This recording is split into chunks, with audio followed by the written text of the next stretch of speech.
किसी नगर में एक व्यापारी रहता था। नगर में उसका काम बहुत कम चलता था। कई बार तो ऐसी स्थिति आ जाती थी कि दिन भर कोई सौदा नहीं बिकता। घर में उसे और पत्नी को भूखे रहने तक को नौबत आ जाती थी। समय गुजरता गया लेकिन उसकी स्थिति नहीं सुधरी।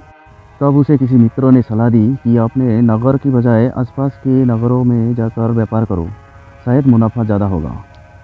व्यापारी को बात जम गई। वो पत्नी और बच्चों को छोड़कर दूसरे नगर में व्यापार के लिए गया।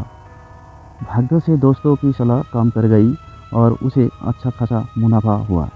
वो लंबे समय तक दूसरी शहरों में रहकर व्यापार करने लगा। वहाँ उसे बहुत फ़ायदा हुआ। उससे अपने नगर में आकर नया घर बना लिया। पत्नी की और बच्चों को लेकर नए घर में रहने लगा।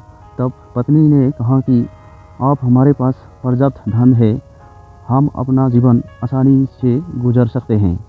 आपको अब दूसरे नगरों में नहीं जाना चाहिए, हमारे साथ वही चाहिए।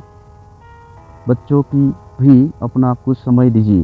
व्यापारी ने कहा, मैं अभी और धन कमाना चाहता हूँ ताकि तुम लोगों को और बेहतर जीवन दे सकूँ। हमारे बच्चों को ऐसे दिन ना देखने पड़े जैसे मैंने और तुमने देखे हैं। पत्नी ने कहा, लेकिन धन कमाने में जो समय गुजर गया है वो फिर लौटकर नहीं आ जाएगा। हम जीवन में साथ रहने के आनंद से वंचित रह गए हैं। व्यापारी ने जवाब दिया, बस कुछ साल और व्यापार कर लेने दो, हम इतना धन इकट्ठा कर लेंगे कि हमारी पीढ़ियों का जीवन आसानी से गुजर जाएगा। व्यापारी फिर चला गया। कुछ साल और बीत गई, बहुत धन आ गया। व्यापारी ने फिर नदी के किनारे एक सुंदर स्थान पर बड़ा सा महल बनवा लिया। पूरा परिवार इसमें रहने लगा। वो जगह इतनी सुंदर थी जिसे की सर्क है। जब व्यापारी की बेटी ने उससे कहा कि पिताजी, हमारा पूरा बचपन बीत गया लेकिन हम आपके साथ रह ही नहीं पाया। अब तक हमारे पास इतना धन भी है कि 5-6 पीढ़ियों तक हमें कोई समस्या नहीं आ सकती। आप हमारे साथ रहें।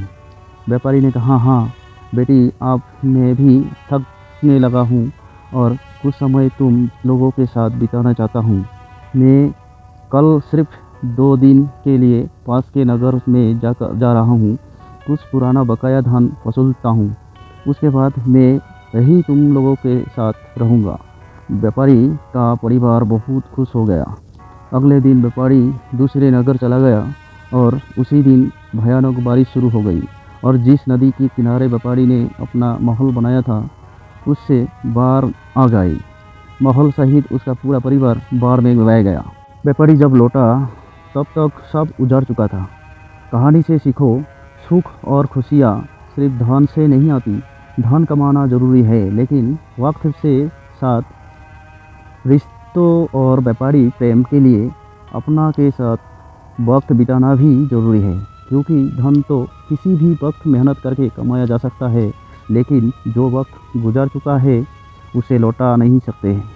आस में रहें, रिश्तों के आनंद का सुख ले और अपनों को अपना वक्त दे।